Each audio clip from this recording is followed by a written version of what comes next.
জামাত ইসলামী ঘনিষ্ঠ, জামাত ইসলামী ঘনিষ্ঠ একাধিক সশস্ত্র গ্রুপের উপস্থিতি, একাধিক সশস্ত্র গ্রুপের উপস্থিতি, এবং সেই সশস্ত্র গ্রুপগুলোকে অবসরপ্রাপ্ত বেশ কিছু সামরিক কর্মকর্তা সেই সশস্ত্র গ্রুপগুলোর সঙ্গে যুক্তই শুধু নন, তারা প্রশিক্ষক বটে। রাষ্ট্র কি এই যে তরুণ যারা তাদের ইন্টারেস্ট গ্রুপ, বিভিন্ন ধরনের দেশে বিদেশি ইন্টারেস্ট গ্রুপ যারা বাংলাদেশ রাষ্ট্রকে অকার্যকর বা দুর্বল করতে চাইছে, হ্যাঁ, তারা তো এই ধরনের তথাকথিত ডিপ্রাইভড লোকদেরকেই বেছে নেবে, তাই না, সংগঠিত করবে। এই সংগঠিত করার ক্ষেত্রে তারা কিন্তু এদেরকেই বেছে নেবে। উত্তরায় উলফা লিডার অনুপ চেটিয়াকে বাড়ি দিয়ে বাংলাদেশে ব্যাংক অ্যাকাউন্ট খোলার 70টা ব্যাংক অ্যাকাউন্ট খোলার অনুমতি দেওয়া হয়েছে। শুধু তাই নয়, ব্যবসা করার অনুমতি দেওয়া হয়েছে। বিমান বাহিনীতে একটি অঘটন ঘটার আশঙ্কা থেকে যে বেশ কিছু অফিসার এবং কেরানীগঞ্জে যে বিস্ফোরণ হলো, সেই বিস্ফোরণের পরেও যে তথ্য পাওয়া গেছে সেখান থেকেও নাকি, হ্যাঁ, সেখানে যে করা হলো, এরপর থেকে হচ্ছে পুলিশের একটা উদ্যোগ আছে, এবং পুলিশের উদ্যোগে আপনার এই জারি করে নিঃসন্দেহে সেটা সরকারের অনুমতি নিয়ে।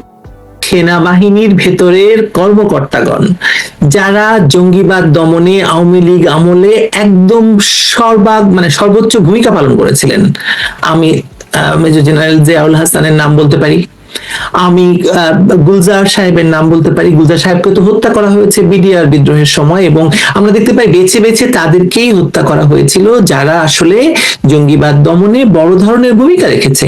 আর এখন এই জঙ্গিবাদ দমনে যারা কাজ করেছেন, জিয়াউল হক হাসানের মতো কর্মকর্তাদেরকে রাষ্ট্র শাস্তি দিচ্ছে। আপনার কি মনে হয় এর পেছনের কোনো উদ্দেশ্য আছে কিনা? আর এরকম শাস্তি দেওয়া হলে বেছে বেছে, তাহলে আর কেউ জঙ্গিবাদ দমনে উদ্যোগী হবে? আপনার কি মনে হয়? এটি তো খুবই সম্পর্কিত প্রশ্ন, যে এর আগে যে আলোচনা করছিলাম যে আপনার স্টেট অ্যাক্ট এবং নন স্টেট অ্যাক্টের যে বিষয়টা। তো এখন যদি স্টেটের পক্ষে কাজ করতে গিয়ে, স্টেটকে নিরাপদ রাখতে গিয়ে, জাতিকে নিরাপদ রাখতে গিয়ে, জনগণকে রাখতে গিয়ে যদি কাউকে অভিযুক্ত হতে হয়, তাহলে স্বাভাবিক না যে সে রাষ্ট্রের পক্ষে কাজ করার উৎসাহটা হারিয়ে ফেলে। আমরা তো জানি উল্টোটা, তাই না, যে যারা জাতির নিরাপত্তার স্বার্থে কাজ করে, যারা রাষ্ট্রের পক্ষে কাজ করে, তাদেরকে নানান ইনসেন্টিভ দিয়ে, উদ্দীপনা দিয়ে তাদেরকে আরো পুরস্কৃত করে। এবং সেই জায়গায় যদি তারা তিরস্কারের মধ্যে পড়ে, তাহলে তো এটি একটি সাংঘাতিক বিষয়। যেমন ধরুন, হাসিনের বিরুদ্ধে অভিযোগ তো প্রমাণিত হয়েছিল, আরো অনেকে যুক্ত ছিলেন, যেমন জিহাদ যুক্ত ছিলেন, লেফটেন্যান্ট কর্নেল জিহাদ। এবং আপনি মনে আছে নিশ্চয়ই যে আমি মেজর অবসরপ্রাপ্ত ফেরদৌস আজিজের নাম বলেছি। তো তিনি কে? বজলুল হুদার ভাগ্নে। তো আপনি কিন্তু রিলেশন খুঁজে পাবেন। বঙ্গবন্ধু হত্যাকারী, হ্যাঁ, জামাত ইসলামের রাজনৈতিক পরিবারের সক্রিয় সদস্য, এদের খুবই স্বাভাবিক সংযোগ থাকবে, এটা অস্বাভাবিক কিছু না। এখন তারা সরকারি বা রাষ্ট্রের বিভিন্ন অর্গানে যদি প্রভাবশালী হয়ে ওঠে, সেক্ষেত্রে তো তারা প্রতিপক্ষকে ঘায়ল করার চেষ্টা করবে, তাই না? নিঃসন্দেহে, নিঃসন্দেহে। এখানে খুব বড় একটা বিষয় হলো যে আমরা তো 55 বছর 1971 পরে 55 বছর পার করছি, এটা স্বাধীন বাংলাদেশের 55 বছর। তো যারা মুক্তিযুদ্ধ করেছেন, মুক্তিযুদ্ধের সরাসরি অংশ নিয়েছেন, সেরকম সেনা কর্মকর্তা, সেনা সদস্য, তারা তো প্রায় সবাই অবসরে চলে গেছে। আবার মুক্তিযুদ্ধের প্রত্যক্ষদর্শী যারা আমাদের সমসাময়িক, এখন ধরুন যাদের বয়স 60, 62, 65-র মধ্যে, এরকম বেশিরভাগই তো সেনাবাহিনী থেকে অবসর নিয়েছে। তাহলে এই যে মুক্তিযুদ্ধ অংশ নিয়েছেন এবং মুক্তিযুদ্ধ প্রত্যক্ষ করেছেন, এরকম মোটিভেটেড অনেক সেনা কর্মকর্তা যখন সেনা নেতৃত্ব থেকে চলে যাবে, এরপরে প্রতিস্থাপনটা কারা করছে সেটা একটা জরুরি বিষয়, খুবই জরুরি বিষয়। আপনার কি মনে হয়, আপনি তো দীর্ঘদিন ধরে বাংলাদেশে এই জঙ্গিবাদের উল্লম্ফন, জঙ্গিবাদের উত্থান এসব নিয়ে নজর রাখেন এবং এসব নিয়ে আপনার মানে রিপোর্ট আছে, আমি জানি এসব নিয়ে আপনি কাজ করেন। আপনার কি মনে হয় যে আমরা আসলে এখন এই মুহূর্তে কোন অবস্থায় আছি, বিশেষ করে 2024 সালে পাকিস্তানের সঙ্গে যে আদান প্রদান, আফগানিস্তানের সঙ্গে যে আদান প্রদান, সেক্ষেত্রে তো জঙ্গিদের বা জঙ্গিবাদের দরজা উন্মুক্ত হওয়া তো শুধু নয়, তাদেরকে মানে অবাধে বাংলাদেশে প্রশিক্ষণ চালানো, বাংলাদেশে কর্মকাণ্ড পরিচালনা করা, সবকিছুর সুযোগ করে দেওয়া হয়েছে। তো এর মধ্যে এসে হঠাৎ এই রেড অ্যালার্ট বা অ্যালার্ট জারি করা, কিংবা ধরুন যত কিছুই করা হোক না কেন, রাষ্ট্রকে তো একটা ওভারঅল একটা মানে অভিযানে বা দমন অভিযানে নামতে হবে। সেটা কি এই সরকার পারবে? কারণ এটা তো আসলে ইউনূস সরকারের এক্সটেনশন। এইটা বলা খুব মুশকিল। হ্যাঁ, তবে রাষ্ট্র তো স্বাভাবিকভাবেই নিজেকে রক্ষা করার চেষ্টা করবে, কিন্তু আমার কথা হচ্ছে রাষ্ট্র পরিচালনার দায়িত্বে তারা আছে, তারা যথেষ্ট এই ব্যাপারে সজাগ কিনা। এখন যে সময়টুকু আমাদের ইন্টারিম সরকারের একটা বড় সময় গেছে, এবং সেই সময়টায় আমরা দেখেছি যে তারা এই ধরনের নন স্টেট অ্যাক্টর, হ্যাঁ, সেখানে আপনি জঙ্গি বলুন আর সেভারেজ বলুন, জঙ্গি বলুন, সেভারেজ বলুন, নানান রকম দস্যুভিত্তিক কাজে ইনভলভ আছে, এদের কথা বলুন, এরা সবাই যুক্ত। তো এই একটি কাজ করতে গিয়ে আমি দেখছি যে ধরুন সেনাবাহিনী থেকে বা বিমান বাহিনী থেকে বা ইয়ে থেকে নৌবাহিনী থেকে যারা নানান কারণে বহিষ্কৃত হয়েছেন, নানান কারণে যারা ধরুন বাধ্যতামূলক অবসর পেয়েছে বা নানান কারণে তাদের চাকরিচ্যুত, এর সবাইকে ডিপ্রাইভড, নানান ডিসিপ্লিনের কারণে তো অনেকে চাকরিচ্যুত হচ্ছে। হ্যাঁ, এমনকি ধরুন যে এরকম হয়েছে যে অসঙ্গত সম্পর্ক রক্ষার কারণে অন্যের স্ত্রীর সঙ্গে মানে সম্পর্ক তৈরি হয়েছে এবং অন্যের স্ত্রীকে ভাগিয়ে নিয়ে গেছে, এরকম কারণেও মানে চাকরি গেছে, এটা আমি জানি। তো এরা তো ডিপ্রাইভ, একদমই ডিসিপ্লিনের কারণে তাদের সেনাবাহিনী থেকে ডিসমিস করা হয়েছে বা তারা বরখাস্ত হয়েছেন বা বাধ্যতামূলক। একটা বিষয় খেয়াল করলাম যে এই যে জুলাই আগস্টে যে আপনার সামগ্রিক বিষয়টি, এই বিষয়ের মধ্যে খুব নেতৃত্ব স্থানীয় জায়গায় এই গোষ্ঠীটা ছিল শতাধিক অবসরপ্রাপ্ত, বরখাস্ত, তারপরে আপনার ডিসমিসড, হ্যাঁ, এরকম। তো রাষ্ট্র তখন কি করবে? আমার কথা হচ্ছে রাষ্ট্র কি এই যে ধরুন যারা তাদের ইন্টারেস্ট গ্রুপ, বিভিন্ন ধরনের দেশি ইন্টারেস্ট গ্রুপ যারা বাংলাদেশ রাষ্ট্রকে অকার্যকর বা দুর্বল করতে চাইছে, হ্যাঁ, তারা তো এই ধরনের তথাকথিত ডিপ্রাইভড লোকদেরকেই বেছে নেবে, তাই না, সংগঠিত করবে। এই সংগঠিত করার ক্ষেত্রে তারা কিন্তু এদেরকেই বেছে নেবে। হ্যাঁ, আপনি ধরুন যে হাসিনের বিরুদ্ধে শুরু থেকে অভিযোগ আছে একদম এডিকশনের অভিযোগ। আচ্ছা, এবং সে কিন্তু এবং এবং আপনি কি জানেন কিনা জানি না যে হাসিনুরকে আইসিটি বা এই আন্তর্জাতিক অপরাধ ট্রাইব্যুনাল জিয়াউল হাসানের বিরুদ্ধে সাক্ষী দেওয়ার জন্য তাকে হাজির করছে। হ্যাঁ, আমি তো আমার রিপোর্টের মধ্যেই আছে।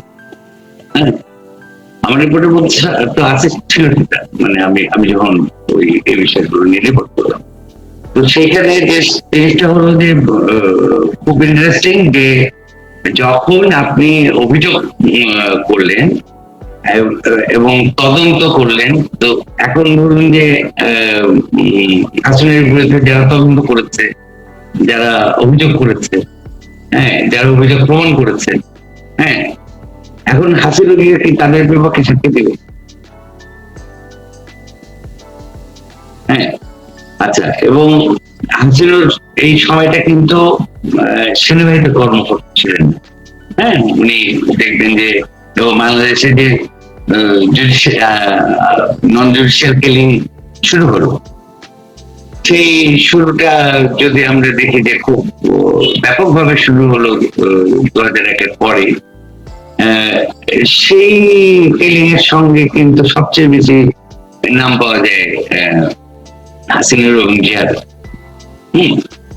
আচ্ছা, এবং তারা বিজেপি এবং র্যাবের দীর্ঘ সময় তারা তো সেনাবাহিনীর বিভিন্ন দায়িত্ব ছিল।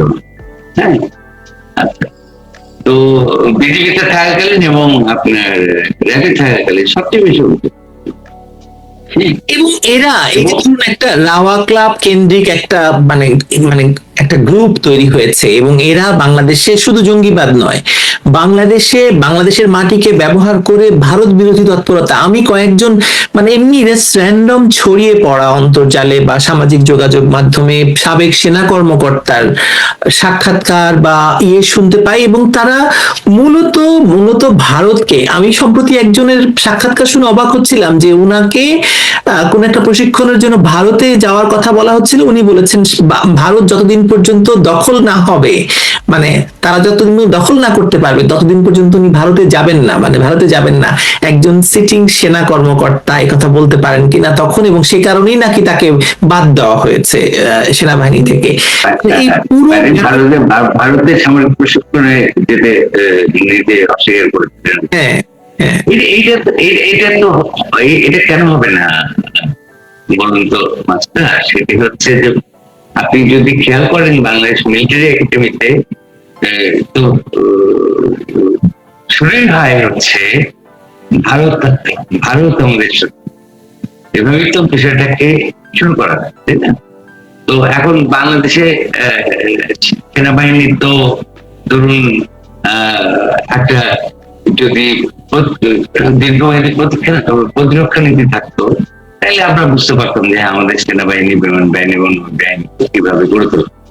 হ্যাঁ, আমাদেরকে ওই রকম প্রতিরক্ষা নীতি আছে বাংলাদেশের, যে প্রতিরক্ষা নীতির অধীনে এই সামরিক সরঞ্জাম কেনা হচ্ছে, সমস্ত নীতি অনুসারে বাহিনীগুলোর প্রশিক্ষণ কর্মকাণ্ড হচ্ছে। এখানে আমরা যে দেখি যে বেসিক্যালি হচ্ছে আমাদের যে ধরুন স্থলবাহিনীতে বলতে আমরা দেখলাম যে আমাদের সেনাবাহিনীর প্রধান উনি মালয়েশিয়া থেকে ফিরে এসে, তার আগে উনি ইউএসএ গিয়েছিলেন, ফিরে এসে উনি হঠাৎ করে বললেন যে কমব্যাট বিমান থাকলে আমরা রোহিঙ্গা বিষয়টাকে সলভ করতে পারি। এটা একটা কেমন যেন একটা অদ্ভুত কথা মনে হঠাৎ, মানে আপনি যদি বিমান কিনে আপনি আক্রমণাত্মক নীতি গ্রহণ করে আপনি ডিফেন্স করবেন, মানে আপনার তো আকাশ প্রতিরক্ষা ব্যবস্থার একটা ভিন্ন ব্যাপার আছে, আপনার তো ডিফেন্স সিস্টেমই আছে। আপনি ডিফেন্স সিস্টেম সেই রকম আশঙ্কা থাকে, আপনি ডিফেন্স সিস্টেম করবেন, তাই না? আপনি রোহিঙ্গা অনুপ্রবেশের জন্য বর্ডার খুলে দিলেন, স্থলবাহিনী বর্ডার খুলে দিল, এবং আমরা সবাই জানি নাইখানছড়িতে কতদিন কিভাবে এই কি বলে রোহিঙ্গা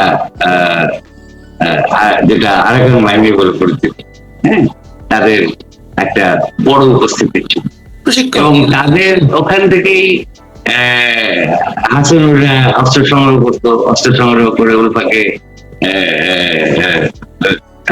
কি বলে উল্ফার জন্য সংগ্রহ করে দিত। এরকম নানান নথিপত্র তো আছে। হ্যাঁ, তো সেই জায়গায় আচ্ছা, এনায়েত কবির, আমরা ভুলে যাই কেন যে উত্তরায় উলফা লিডার অনুপ চেটিয়াকে বাড়ি দিয়ে বাংলাদেশে ব্যাংক অ্যাকাউন্ট খোলার 70টা ব্যাংক অ্যাকাউন্ট খোলার অনুমতি দেওয়া হয়েছে। শুধু তাই নয়, ব্যবসা করার অনুমতি দেওয়া হয়েছে। এসব তো বাংলাদেশে হয়েছে। 10 ট্রাক অস্ত্র বাংলাদেশে এসেছে। এটা তো আর কেউ অস্বীকার করতে পারছে না। তো সব মিলিয়ে এটা তো উল্ফার বিষয়। আমি বলছি যে যখন রোহিঙ্গা প্রসঙ্গ আসলো, সেই প্রসঙ্গ বলছি যে সেটা হচ্ছে যে নায়কেশ্বরীতে যে তাদের প্রেজেন্স ছিল, এটা তো জানা, এটা তো নতুন কোনো তথ্য না। তো সেইখানে এই যে ক্রস বর্ডার মিয়ানমার বাংলাদেশের যে ক্রস বর্ডার পরিস্থিতি আর কি, তো সেই জায়গাতে কি আপনার এই কমব্যাট বিমান থাকলে হচ্ছে প্রতিরক্ষা করে যেত বলে যে আমাদের সেনাপ্রধান জানালেন, এটা কি আমাদের প্রতিরক্ষা নীতি অনুসারে কিনা? হ্যাঁ, সারা পৃথিবীতেই কিন্তু এটা ঠিক যে সারা পৃথিবীতেই স্থল বাহিনীর ফলে আপনার বিমান বাহিনী এবং নৌবাহিনীকে শক্তিশালী করার একটা প্রক্রিয়া চলছে এবং সারা পৃথিবীতে কিন্তু প্রতিরক্ষা নীতি সমূহ বদলে যাচ্ছে নানান সব দিকে। এখানে স্থল বাহিনীর কার্যকারিতা কমে আসছে দেখে হয়তো স্থল বাহিনীকে সেখানে আমাদের তো স্থল বাহিনী অনেক বড়, হ্যাঁ, এবং এই স্থল বাহিনী হচ্ছে আপনার তাদের মূল কাজটা সম্পর্কে আমি এখনো খুব কনভিন্স না। আমরা আমাদের আলোচনার একটু বোধহয় একটু ফিরিয়ে আনি জঙ্গিবাদে। এনায়েত কবির, আমার মনে হচ্ছে যে বাংলাদেশে মানে হঠাৎ করে এই জঙ্গিবাদকে নিয়ে বা অ্যালার্ট জারি হয়নি। এটার পেছনে নিশ্চয়ই আসলে বড় কোনো কারণ আছে, কারণ সরকার বাধ্য হয়ে এটা করেছে, অথবা কোনো বিদেশি চাপেও হতে পারে। আপনি সেটা মনে করেন? আমি যেটা শুনেছি, এখনো আমি যেহেতু তথ্যগত ভাবে শিওর হইনি বা আমার হাতে কোনো নথিপত্র এখন এসে পৌঁছায়নি, যেটুকু এসছে সেটুকু পর্যাপ্ত না।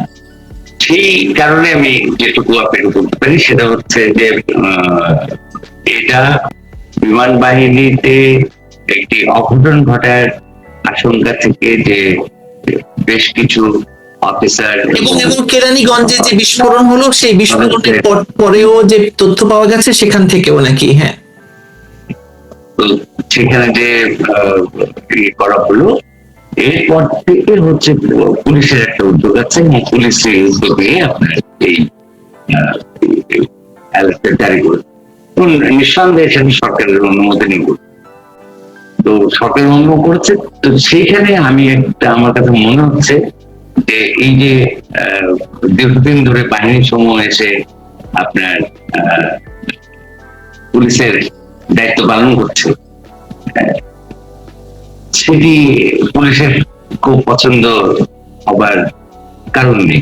হ্যাঁ, পুলিশ তার নিজের কাজে করতে চাইছে, এরকম একটা বিষয় হলো।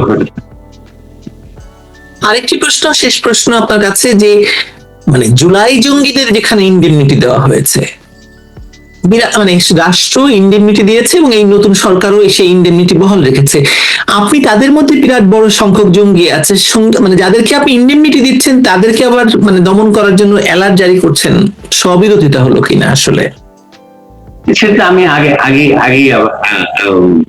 আপনাকে বলেছি এবং একাধিকবার অন্যান্য আলোচনা বলেছি। সেটা হচ্ছে যে স্টেট অ্যাক্টরদের কে সংবিধানে ইন্ডিপেন্ডেন্ট দেওয়া হচ্ছে,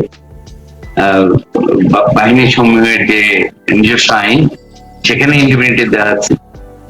ইন্ডিপেন্ডেন্ট দরকার আসলে পরে হচ্ছে নন স্টেট অ্যাক্টর। এখন আপনি যদি নন স্টেট অ্যাক্টরদেরকে ইন্ডিপেন্ডেন্ট দেন, সেটি সংবিধানের সঙ্গে সাংঘর্ষিক।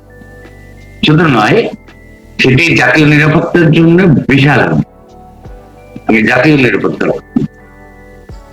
হ্যাঁ, তো জাতীয় নিরাপত্তার ক্ষেত্রে বিশাল হুমকি। এবং সেখানে একেবারেই যে বিষয়টা সেটা হচ্ছে যে যখনই আপনার কোনো রাজনৈতিক আন্দোলন বলেন বা যে কোনো আন্দোলন বলেন, সেটা সহিংস রূপ নেয় বা সশস্ত্র রূপ নেয়, সেখানে কিন্তু নন স্টেট অ্যাক্টরদের উপস্থিতি থাকে, নন স্টেট অ্যাক্টরদের উপস্থিতি থাকে। এবং সেটা যদি কোনো আদর্শিক রাজনৈতিক সংগঠন না হয়, একেবারেই আদর্শিক রাজনৈতিক সংগঠন না হয়, বিপ্লবী সংগঠন না হয়, অবশ্যই বাংলাদেশে যে ঘটনাগুলো ঘটেছে সেখানে কোনো বিপ্লবী সংগঠনের উপস্থিতি আমরা পাইনি। আমরা কি উপস্থিতি পেয়েছি? আমরা পেয়েছি হচ্ছে একেবারেই জামাত ইসলামী ঘনিষ্ঠ, জামাত ইসলামী ঘনিষ্ঠ একাধিক সশস্ত্র গ্রুপের উপস্থিতি, একাধিক সশস্ত্র গ্রুপের উপস্থিতি। এবং সেই সশস্ত্র গ্রুপগুলোকে অবসরপ্রাপ্ত বেশ কিছু সামরিক কর্মকর্তা সেই সশস্ত্র সঙ্গে যুক্তই শুধু নন, তারা প্রশিক্ষক বটে। ঠিক আছে, সেটি বোধহয় রাষ্ট্রের সবচেয়ে গুরুত্বপূর্ণ প্রশ্ন হওয়ার কথা। কিন্তু আমরা দেখছি সেই সশস্ত্র উপস্থিতির সেই লোকগুলি রীতিমতো প্রকাশ্যে ঘুরে বেড়াচ্ছে এবং রাজনৈতিক দল গঠন করছে। তখন আমরা আসলেই মনে করি যে নিরাপত্তার জন্য, এটি জাতীয় নিরাপত্তার জন্য একটা বড় ধরনের দুর্ঘটনার দিকে যাচ্ছে। আমরা হঠাৎ করে দেখলাম যে বাংলাদেশ পুলিশের পক্ষ থেকে একটি অ্যালার্ট জারি করা হলো এবং সেই অ্যালার্টে বলা হলো যে বাংলাদেশের বিভিন্ন স্থাপনায় হামলার ঘটনা ঘটতে পারে। হঠাৎ করে যারা অস্বীকার করছিল যে বাংলাদেশে কোনো জঙ্গিবাদ নেই, বাংলাদেশে জঙ্গি নাটক, আপনার মনে থাকবে যে ইউনূস যখন ক্ষমতা দখল করেন তখন পুলিশের পক্ষ থেকে বলা হয়েছিল যে বাংলাদেশে কোনো জঙ্গি নেই এবং হোলি আর্টিজান হামলাটা একটা নাটক, পুলিশের প্রধান একজন কর্মকর্তা বলেছিলেন। হঠাৎ করে পুলিশই আবার বলছে যে বাংলাদেশের জঙ্গি মানে হামলা হতে পারে এবং অ্যালার্ট জারি করেছে। এই যে 180 ডিগ্রি ঘুরে যাওয়া, কেন বলেন তো? আপনার কি মনে হয়? এটা মূলত হচ্ছে দিন 15 আগে আপনার এটা অবশ্য এখনো সরকারি কোনো নোটিফিকেশনে স্বীকার করা হয়নি, কিন্তু নানাভাবে তথ্যটা আছে। সেটা হলো যে বিমান বাহিনীতে বেশ কিছু গুরুত্বপূর্ণ স্থাপনায় একটা হামলার আশঙ্কা করা হচ্ছিল এবং সেখানে তেহরিক তালেবান পাকিস্তান এদের একটা সক্রিয় উপস্থিতি শোনা যাচ্ছে। এরপর থেকেই দিন দশেক আগে বোধহয় কিছু অ্যাকশন নেওয়া হয়েছে। সেই অ্যাকশন গুলি এখনো সরকারি ভাবে পরিষ্কার করা হয়নি বা এসপির কোনো কিছু জানায়নি এই বিষয়ে। কিন্তু এর মধ্যেই যেহেতু পুলিশ বিষয়টি নিয়ে অগ্রসর হয়েছে এবং পুলিশ একটা অ্যালার্ট জারি করেছে এবং সেখানে খুব গুরুত্বপূর্ণ তথ্য তারা সেই পরিবর্তে আছে। দেখবেন যে দুজন অবসরপ্রাপ্ত সামরিক বাহিনীর সদস্যের সঙ্গে এই জঙ্গি সাসপেক্টেড যারা, তাদের সংযোগ আছে। সেই একজন হচ্ছে ওসামা মাহি, এইরকম একটা নাম আমরা শুনেছি, আরেকটা হচ্ছে আপনার উমায়া। এরকম দুইজন অবসরপ্রাপ্ত নন কমিশন অফিসার, তাদের সঙ্গে এদের সংযোগ আছে এবং সেই সংযোগের ফলে তারা একটা হামলার চেষ্টা করছিল। এনায়েত কবির বাংলাদেশের সামরিক বাহিনীর সঙ্গে যোগাযোগ, মানে জঙ্গিদের যোগাযোগ মেজর জিয়া থেকে শুরু করে পরবর্তীতে আমরা দেখলাম যে এই যে হাসিনুর, এবং আপনার রিপোর্ট থেকে আমরা জানি হাসিনুরের কানেকশন এবং হাসিনুরের এই স্নাইপার রাইফেল ব্যবহারের বিষয়গুলো, এই ব্যাপারটা তো নতুন নয়, কিন্তু হঠাৎ করে তারেক রহমানের সরকার কেন ক্ষমতায় 2 মাস না হতেই এরকম একটি অ্যালার্ট জারি করলো? আপনার কি মনে হয়? এখন আমরা যদি দেখি আপনার সেই 2024-এর জুলাই আগস্টের যে পরিস্থিতিগুলো, সেই পরিস্থিতির পর থেকে কিন্তু পুরো অন্তর্বর্তী সরকারের শাসনামল, মোহাম্মদ ইউনূস নেতৃত্বাধীন সরকারের শাসনামলে একটা সাংঘাতিক ভাবে রাজনৈতিক ধর্মবাদী যে সংগঠনগুলো, তাদের একটা বিশাল প্রভাব দেখা যাচ্ছিল, সেটা সরকারের মধ্যে, সরকারের বাইরে, দুটোই। এবং তারা যথেচ্ছ দখলবাজি করছিল, তারা যথেচ্ছ মপবাজি করছিল, এবং সেইখানে আমাদের বাহিনীর সময় অসহায়ের মতো দেখছিল এবং সরকারও করছিল। তো এইটি তো আর হঠাৎ করে একটি রাজনৈতিক সরকার প্রতিষ্ঠিত হলো আর সেটি দমন হয়ে গেলে এরকম হওয়ার কথা নয়। তারা বিলং করে, তাই না? আর সামরিক বাহিনীতে সঙ্গে ধরেন এই ধরনের সংযোগের ব্যাপারগুলো খুব অস্বাভাবিক না, কারণ হচ্ছে 1980 সালে আপনি খেয়াল করুন যে 1980 সালে যুদ্ধাপরাধী গোলাম আজম, তার পুত্র আমান আজমি বাংলাদেশের সেনাবাহিনীতে মিলিটারি একাডেমিতে যোগ দেন 1980 সালে, এবং 1981 সালে পৌঁছন।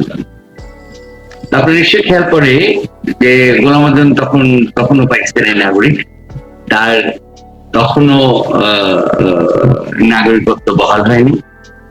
হ্যাঁ, এবং 1991 সালে গিয়ে হচ্ছে যখন বিএনপি সরকার গঠন করেছে, তার সঙ্গে জামাত ইসলামের সমর্থন যুক্ত ছিল, ও সেই সমর্থনের একটা শর্ত ছিল যে নাগরিকত্ব বহাল করতাম। তো আমার করে সবসময় এই প্রশ্নটা জাগে যে 1980 সালে একজন পাকিস্তানি নাগরিকের পুত্র কিভাবে বাংলাদেশের মিলিটারি একাডেমিতে যোগ দিল। আচ্ছা, আর তারও আগে তো আমরা জানি যে পাকিস্তান প্রত্যাগত সামরিক বাহিনীর অফিসারদের এবং সামরিক বাহিনীর সদস্যদের একটা বড় অংশ আমাদের তিনটি বাহিনীতেই, সামরিক বাহিনীর তিনটি অংশে, বিমান বাহিনী, নৌবাহিনী এবং সেনাবাহিনী, তিনটিতেই তারা পাকিস্তান থেকে ফিরে আসে, প্রত্যাগমন করে, এবং 1973 সালে অনেকে যোগ দেয়। তখন থেকে তো নানান ধরনের দ্বন্দ্ব সামরিক বাহিনীতে, কিন্তু সরাসরি রাজনৈতিক যোগাযোগের শুরুটা বোধ হয় গোলাম আজমের পুত্র যখন যোগ দিল তারপর থেকে। কিন্তু স্বাভাবিকভাবে আচ্ছা, শেষ জামাতে ইসলামের একটা প্রভাব বলয়ে গড়ে ওঠার কথা, যতক্ষণ আমান আজমি বিলং করেছে সেনাবাহিনীতে। আমরা দেখলাম যে 2022 সালে এখন যিনি জামায়াত ইসলামীর বর্তমান আমির ডক্টর শফিকুর রহমান এবং তার পুত্র, দুজনের নামেই বা দুজনের বিরুদ্ধেই অভিযোগ আসলো যে তারা একটি নতুন একটি জঙ্গি সংগঠন শারকিয়া, আনসার আল হিন্দাল আল শারকিয়া, এদের সঙ্গে সম্পৃক্ততার এবং সিলেট অঞ্চলে একটা বিরাট বড় নেটওয়ার্ক তৈরি করার। মানে তিনি এখন বিরোধী দলীয় নেতা। আমার প্রশ্ন হচ্ছে যে এই যে, এবং তারপরে এনসিপির মতো দল যাদের প্রধান মুখগুলো AK-47 এর মালিক তারা বলেছে তাদের সশস্ত্র প্রস্তুতি ছিল ক্ষমতা দখল করার। এই যে এরা এখন সংসদে আছে, কিভাবে আপনার মনে হয় এইসব রেড অ্যালার্ট, এইসব অ্যালার্ট জারি করে কোনো লাভ হবে বলে মনে করেন? জারি করে লাভালাভির বিষয়টা একটু পরে আসছে, কিন্তু এখানে আপনি যে কথাটা বললেন সেখানে হচ্ছে যে খুব জরুরি প্রশ্ন যেটি, সেটা হচ্ছে আমি এর আগেও আপনার সঙ্গে আলোচনায় এবং বিভিন্ন আলোচনায় আমি বলেছি যে এখানে স্টেট অ্যাক্ট এবং নন স্টেট অ্যাক্টের একটা থাকতে হবে। রাষ্ট্র যারা পরিচালনা করেন, রাষ্ট্রের যারা নিয়মিত বাহিনী, যারা রাষ্ট্রের যারা প্রশাসন চালান, তারা তো রাষ্ট্রের পক্ষে স্টেট অ্যাক্টে যুক্ত থাকেন।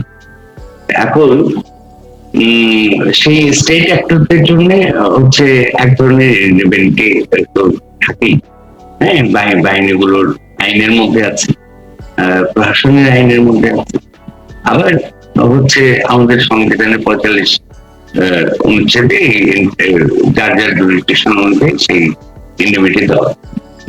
তো কিন্তু একদম প্রকাশ্যে সেই রাষ্ট্রের বিরুদ্ধে যারা কথা বলছে, রাষ্ট্রের বিরুদ্ধে যারা বলছে যে হ্যাঁ আমাদের সশস্ত্র প্রস্তুতি ছিল বা নানান ঘোষণা দিয়েছে বা নানান কাজ করছে, বিশেষ করে ধরেন এই যে আপনি হাসিনুরের কথা বললেন, হাসিনুর তো চিহ্নিত, তো সেই যখন প্রকাশ্যে ঘুরে বেড়াবে, রাজনৈতিক দল করবে, কয়েকদিন আগে সে নাকি একটা রাজনৈতিক দল করবে,